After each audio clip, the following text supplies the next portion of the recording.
Hey, I'm Jay from TechForce, and today I'm talking about the patching requirements for Cyber Essentials Plus certification, right? So this is the one area, the most important one, and also the most challenging area, or more often we come across the businesses. This is the challenging area for them to go through the Cyber Essentials certification, usually Cyber Essentials Plus, right?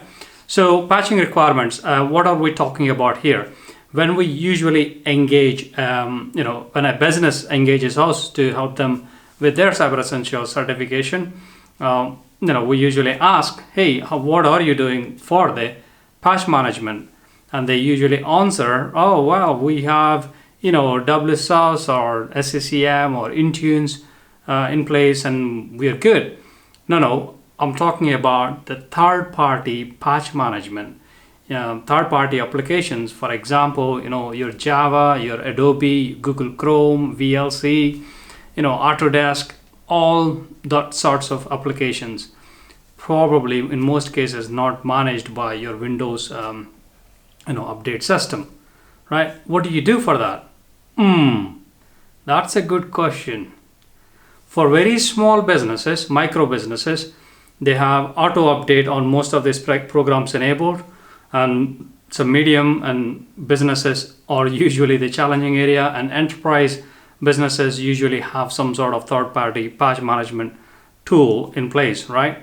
So what is the requirement here for the certification? When you are audited for Cyber Essentials Plus, the certification includes an audit, on-site audit it used to be, but now due to the pandemic, we're doing the audits remotely. So in the audit, we go through we do a vulnerability scan, and the vulnerability scan comes back with the vulnerabilities or patches available on your network, right? And they are on a different rating, right? So critical, high, medium, and low rating. So the patches, if you haven't patched a system and there are patches available, and they will be rated whether they are in the critical, high, or medium, low, right? And if you haven't had critical ones, it will show them on the scanning report, vulnerability scan report, right? So you may have 2 criticals available out of 5 systems we scanned, and 3 highs and 2 mediums and 9 lows, right? So the Cyber Essentials body, what they're looking for is 0 criticals. If you have any criticals, you wouldn't pass the Cyber Essentials Plus certification. And also some highs, right? Not if you have 4 highs, maybe 3 you can get away with, but 1 which is scoring high CSS score, then CVSS score, then it will be challenging, right? So you get the gist. Ideally, the critical patches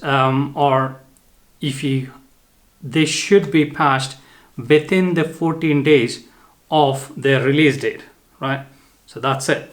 So you should be looking for no criticals at all on the network, and that is across all the applications you use, right? So the best idea here is identify what applications you use, and I'm sure there are tons of applications you don't need on the network. You may have installed them over time, when you need it, and you may have forgotten to uninstall them, or you just left them there like that. But if you have them, that means you have to maintain them. So it's a good practice. If you don't need just unnecessary applications, remove them, right? And then what applications do you use for the business, and go and audit, right? Do an audit before an external certification body comes in, or somebody like us, we do pre-assessment and tell you where the gaps are, so that you can fix them before you submit for the Cyber Essentials Plus certification, right? Which is a good idea again. So ideally, you are looking to have no criticals at all across all applications, not just Windows, Java, Adobe, Chrome, whatnot, whatever you have there, right? So That's the whole point. Any questions, leave me in the comments below. I'm happy to answer, right? Thank you very much, and you have a great weekend.